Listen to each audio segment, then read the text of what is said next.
जी वाघनखं वापरली होती त्याचं प्रदर्शन आपल्या नागपूरमध्ये या ठिकाणी विदर्भातल्या लोकांकरता करण्यात येत आहे।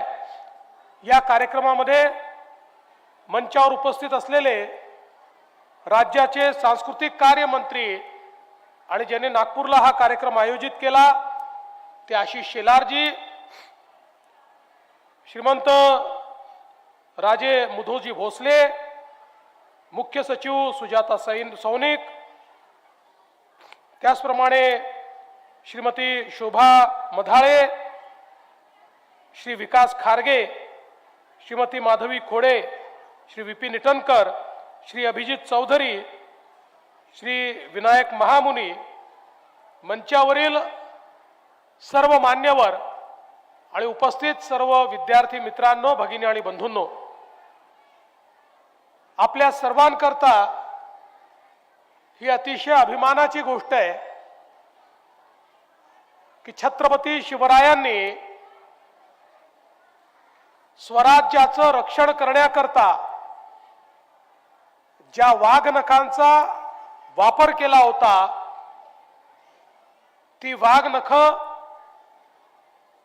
महाराष्ट्र सरकारच्या प्रयत्नांमुळे, विशेषतः ज्याचा उल्लेख या ठिकाणी झाला, आमचे तत्कालीन सांस्कृतिक कार्य मंत्री श्री सुधीरभाऊ मुनगंटीवार आणि अप्पर मुख्य सचिव विकास खारगे यांच्या प्रयत्नांमुळे ती भारतामध्ये आली आणि सुरुवातीला साताऱ्याच्या संग्रहालयामध्ये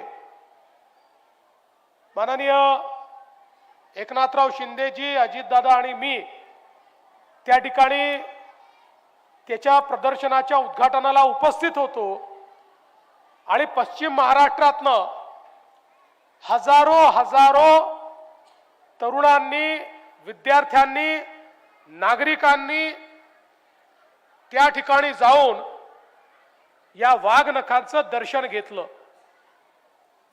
केवळ वाघनख नाहीत तर त्याच्यासोबत मराठाकालीन जी शस्त्रास्त्र होती ती कशी होती, त्याची बनावटी कशा होत्या, त्याचा वापर कसा होता, याचंही अतिशय सुंदर प्रदर्शन हे आपल्याला त्या ठिकाणी पाहायला मिळालं। तशाच प्रकारचं प्रदर्शन आणि तीच वाघनख आता आपल्या नागपूरच्या संग्रहालयामध्ये आलेली आहेत। मी आमच्या मुख्य सचिवांना सांगू इच्छितोय, नागपूर एक आमचं वेगळं शहर आहे, आमच्याकडे आमच्या संग्रहालयाला अजब बंगला म्हणतात। तर त्या अजब बंगल्यामध्ये, आमच्या संग्रहालयामध्ये त्या ठिकाणी आता ही वाघनखं आलेली आहेत।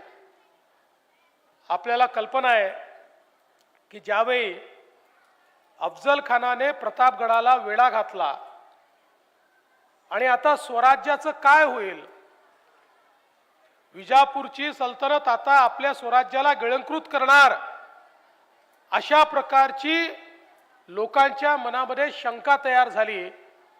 प्रचंड मोठी फौज घेऊन त्यांनी हा वेढा दिला होता आणि त्याच वेळी छत्रपती शिवरायांच्या जीवनामध्ये आपण सगळ्यांनी बघितलं, कितीही कठीण प्रसंग आला तरी हिमतीने आणि कल्पकतेने छत्रपती शिवरायांनी त्याच्यातनं मार्ग काढला।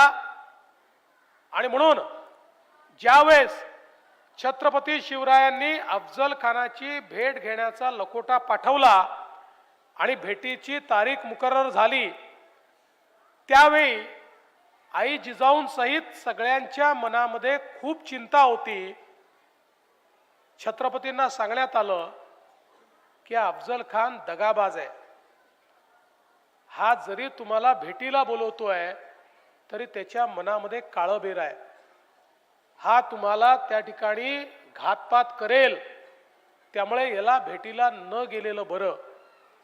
पण छत्रपतींनी त्या ठिकाणी ठरवलं की जर स्वराज्य वाचवायचं असेल आणि प्रतापगडाचा लढा जिंकून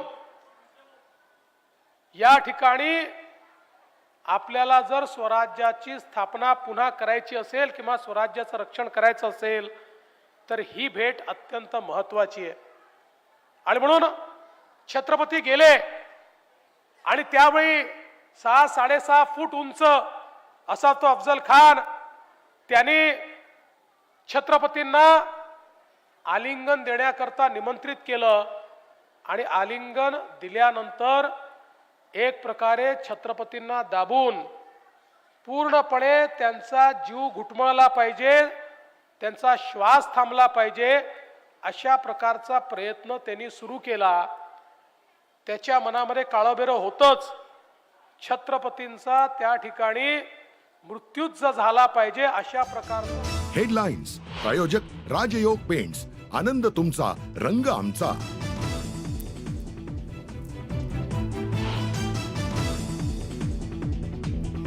महाराष्ट्राच्या लोकसंख्येपेक्षा जास्त मतदार कसे?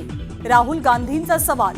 विधानसभा निवडणुकीत झालेल्या घोटाळ्याचे पुरावे सादर करण्याचा दिला इशारा.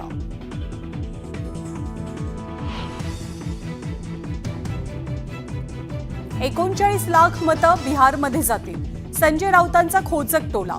तर ईव्हीएम बंद करत मतपत्रिकेवरती निवडणूक घेण्याची सुप्रिया सुळेंची मागणी.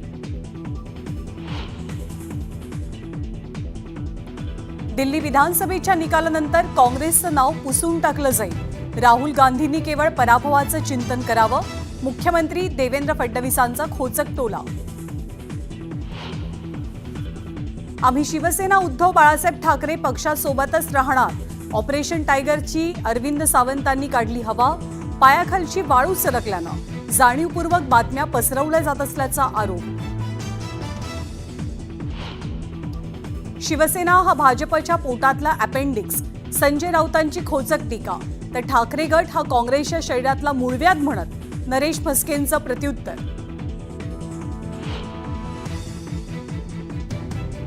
हेल्मेटनं मारहाण करत जीव घेतलेल्या आरोपींविरोधात अद्यापही गुन्हा दाखल नाही.